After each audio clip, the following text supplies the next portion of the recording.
Advocate ப்ரொஃபஷனில் ட்ரையலில் வந்து இந்த cross பண்ணுறோம் பார்த்தீங்களா, அது ஒரு தனி ஆர்ட் தான்.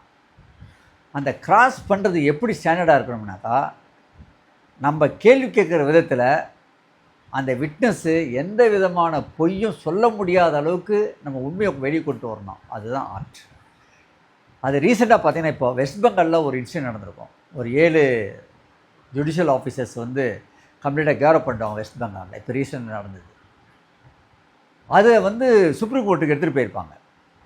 சுப்ரீம் கோர்ட்டு சீஃப் செக்ரட்டரியை டைரெக்டாக வீடியோ கான்ஃபரன்ஸில் விசாரிப்பாங்க. சுப்ரீம் கோர்ட்டு அது என்ன ஜட்ஜி கேட்பாங்கனாக்கா, சீஃப் செக்ரட்டரி உங்களுடைய ஃபோன் வந்து ஏன் ஆக்சஸ் பண்ண முடியல, இந்த மாதிரி ஒரு நிகழ்வு நடந்திருக்குது, ஒரு ஹைகோர்ட்டினுடைய தலைமை நீதிபதியே உங்களுக்கு ட்ரை பண்ணியிருக்காரு, ஆனால் காண்டாக்ட் பண்ண முடியலன்னு ஒரு கேள்வி கேட்குறாங்க. அப்போ அந்த சீஃப் செக்ரட்டரி என்ன சொல்கிறாருன்னா, சார் அந்த டைமில் நான் வந்து ஃப்ளைட்டில் பறந்துக்கிட்டு இருந்தேன், மீட்டிங் முடிச்சுன்றாரு.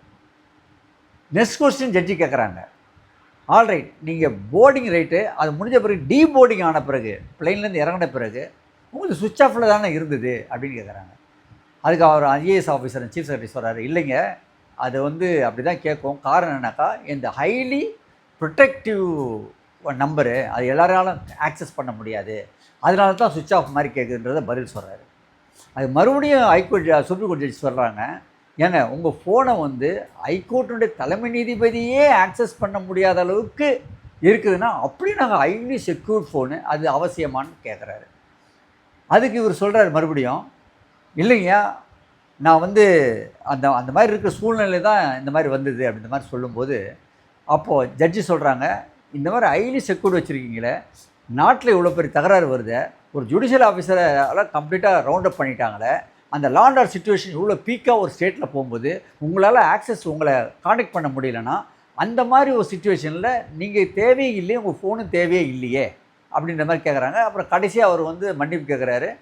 சுப்ரீம் கோர்ட் என்ன சொல்லுதுன்னா, இந்த மன்னிப்பு இங்கே கேட்காதீங்க, நீங்கள் ஹைகோர்ட்டுடைய தலைமை நீதிபதிகிட்ட கேளுங்கன்னு சொல்லிட்டு அதோடு அதை முடிச்சிடுறாங்க. இது எதுக்கு சொல்ல வரேன்னா, அந்த ஐஏஎஸ் ஆஃபீஸர் சீஃப் செக்ரட்டரி பாருங்கள், தான் செஞ்ச தப்பை மறைக்கிறதுக்கு ஒவ்வொரு இடமா போகிறாரு. ஃபஸ்ட்டு என்ன சொல்கிறாரு, மீட்டிங் முடித்து ஃப்ளைட்டில் இருந்தன்ற ரூமுக்கு போகிறாரு. காரணம், ஜட்ஜி என்ன கேட்குறாங்க, அது இறங்கின பிறகு கூட சுவிட்ச் ஆஃப் இருக்குதுன்னு சொல்லிட்டு கேட்கும்போது, அப்புறம் இன்னொரு இடத்துல போய் ஒழிகிறாரு. எங்கே, இல்லைங்க நான் கீழே இறங்கின பிறகு இந்த ஐடி செக்யூரிட்டினால யாரும் காண்டாக்ட் பண்ண முடியாதுன்னு. அப்போ ஜட்ஜி கேட்குறாரு, சீஃப் செக்ரட்டரியே வந்து ஹைகோர்ட்டு தலைமை நீதிபதியே காண்டாக்ட் பண்ண முடியாது, செக்யூரிட்டான்னு கேட்குறாரு.